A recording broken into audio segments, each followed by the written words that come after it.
नमस्कार, मैं हूं प्रमोद दुबे। आप देख रहे हैं वैद्य श्री राधेश्याम श्रीवास्तव जी को, जिनका जन्म उत्तर प्रदेश के गाजीपुर जिले के रेवतीपुर गांव में 1 जनवरी 1958 को हुआ था। आपकी माता श्रीमती चंपा देवी श्रीवास्तव और पिता सुरेंद्रनाथ लाल जी थे। बीएससी आपने किया बायो से और कोलकाता यूनिवर्सिटी से आपने आयुर्वेदाचार्य किया है। आप देख सकते हैं तत्कालीन राज्यपाल पश्चिम बंगाल के केशरीनाथ त्रिपाठी ने डॉक्टर साहब को, वैद्य जी को शुभकामना प्रेषित किया है और तत्कालीन केंद्रीय आयुष मंत्री श्रीपद नायक ने भी डॉक्टर साहब को, वैद्य जी को शुभकामना प्रेषित की है। इसके साथ साथ तत्कालीन बिहार के राज्यपाल रामनाथ कोविंद ने भी डॉक्टर साहब को शुभकामना प्रेषित की।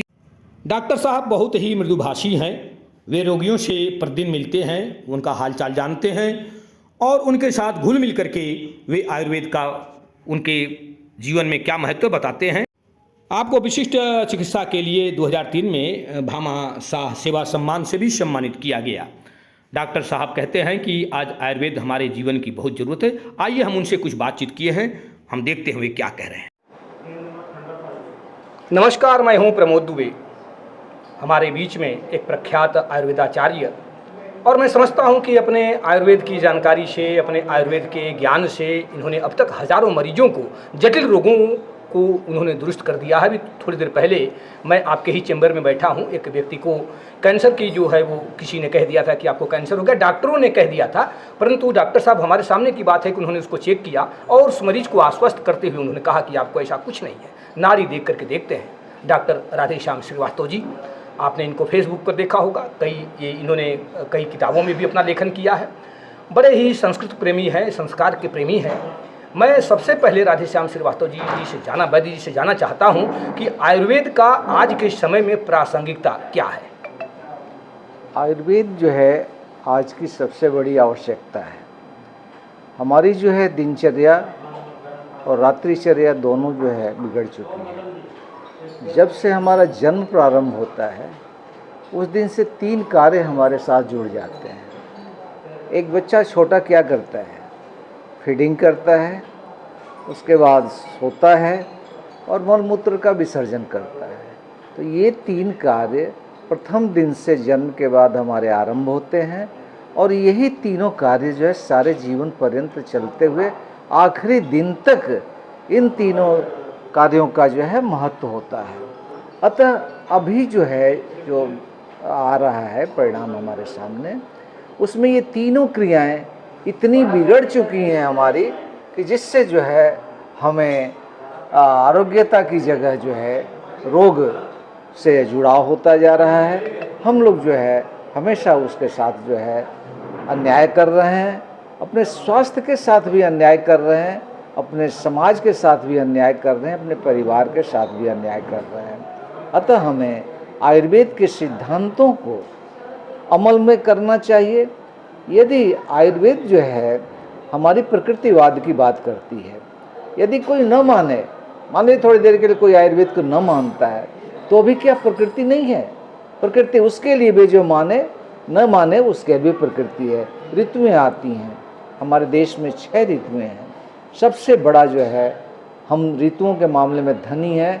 6 ऋतुएँ एशिया प्रखंड के अलावा जो है कहीं नहीं प्राप्त होती हैं। इसीलिए यही कारण है कि हमारे यहाँ शास्त्रों में वर्णन आया है कि देवता भी यहाँ आने को आतुर रहते हैं।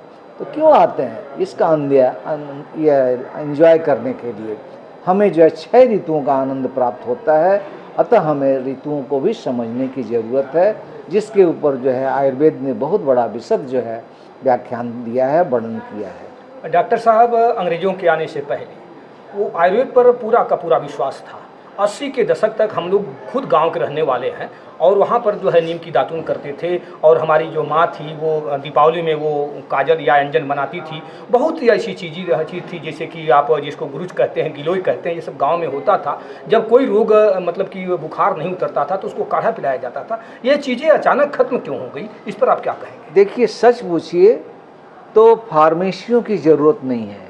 चारों तरफ हमारे जो है औषधियाँ पड़ी हुई हैं, जिसको जानने की ज़रूरत है। पहले प्राचीन काल में शिष्य परंपरा होती थी और आयुर्वेद शिष्य परंपरा की चीज़ है। ऋषि भारद्वाज के द्वारा जो है शिष्यों के माध्यम से जो है यहाँ तक हमारे आचार्यों के द्वारा जो है शिष्यों के माध्यम से ये आई हुई है। तो अब शिष्य परंपरा की मान्यताएं खत्म होती हैं। ये आयुर्वेद की देन है, हमारे आचार्यों की देन है कि हमें आयुर्वेद के द्वारा प्रत्येक भारतीय नागरिक जो है चिकित्सक का कार्य करता है। कोई बीमार पड़ता है घर में तो बता जा रहा तूने ये खाया इसलिए बीमारी हुई तेरे को। तो ये क्यों, कैसे, कहाँ वो पढ़ाई किया है, कहाँ लिखाई किया है, जिसके द्वारा जो है हम उसका जो है बात कर सकते हैं। आप जो है देखिए जहाँ भी चारों तरफ फार्मेसी की ज़रूरत नहीं है, फार्मेसी के बिना औषधियाँ जो हैं चारों तरफ बिखरी पड़ी हुई हैं। हमें उससे आज पहचानने की ज़रूरत है। गिलोय है, आपने नीम की जो बात कही, नीम चारों तरफ जो है, नीम सकला रोग नसावे नीम। एक चैत्र मास में मैं नीम की गोली लेने का व्याख्यान देता हूँ, लोगों को बताता हूँ, आज हजारों लोग ले भी रहे हैं। और नीम की गोली के द्वारा एक इंश्योरेंस में बोलता हूँ, और नीम की गोली में क्या है, 3 ही चीज़ है उसमें। नीम की पत्तियाँ कोमल, चैत्र मास में जो उस समय ताम्र वर्ण की पत्तियाँ निकलती हैं कोमल, उन पत्तियों का आप लीजिए, उसमें काली मिर्च मिलाइए और उसमें जो है हरी वाली मिर्च जो लाल हो गई है। अब देखिए नीम खुद स्वयं में कड़वी है, तीखी है, लेकिन फिर भी उसमें काली मिर्च मिलाया जा रहा है, उसमें हरी वाली मिर्च जो लाल हो गई है वो मिलाया जा रहा है, और बीज, लाल मिर्च की जो बीज जो है हटा दी जाती है। उसके बाद घोट करके चने के बराबर जो है गोलियां बनाई जाती हैं। 2 गोली केवल चैत्र मास के नवरात्रि के प्रथम दिन से आप आरंभ करिए, और मात्र जो है 15 दिनों तक जो है एक पक्ष उसको सेवन करना है। साल भर के लिए मैं बोलता हूँ कि ये इंश्योरेंस है आपके स्वास्थ्य की। आपको सर्दी से बचाव होगा, आपकी रक्षा होगी, इम्यूनिटी तैयार होगी, आपके अंदर कोई असाध्य व्याधियाँ नहीं जल्दी प्रवेश करेंगी। और मेरा मानना है कि इस गोली को जो है अगर 10-15 साल लोग ले लेंगे तो उनके शरीर में कैंसर का प्रवेश कभी हो ही नहीं सकता है। तो चारों तरफ दवाइयाँ हैं हमारे यहाँ जो है। अपामार्ग है, आंवला जो है, सर्दियों में देखिए आंवला आ जाती है, ऋतु हमेशा दे रही है और ऋतु जानती है कि ये रोग आएगा। अब आंवला क्या है, विटामिन सी का स्रोत है। एक आंवले में 20 संतरे के बराबर विटामिन सी है, ऐसा कोई स्रोत नहीं है। अब देखिए अभी कोविड हुआ था तो उसे विटामिन सी की गोलियां खिलाई गई थी। तो आंवला से बढ़ करके कोई विटामिन सी का स्रोत नहीं है। सर्दियों में हमारे यहाँ विटामिन डी के लिए सर्दियों में हम लोग जो धूप में बैठते थे, अब वो प्रचलन ही खत्म हो गया है। प्राचीन जो व्यवस्थाएं थी चारों तरफ आरोग्यता मूलक ही व्यवस्थाएं होती थी जिसको हम लोग अपनाते थे। आयुर्वेद अनुभव की चीज़ है, आयुर्वेद को अनुभव करिए और आयुर्वेद को अपनाइए, मैं यही कहूँगा।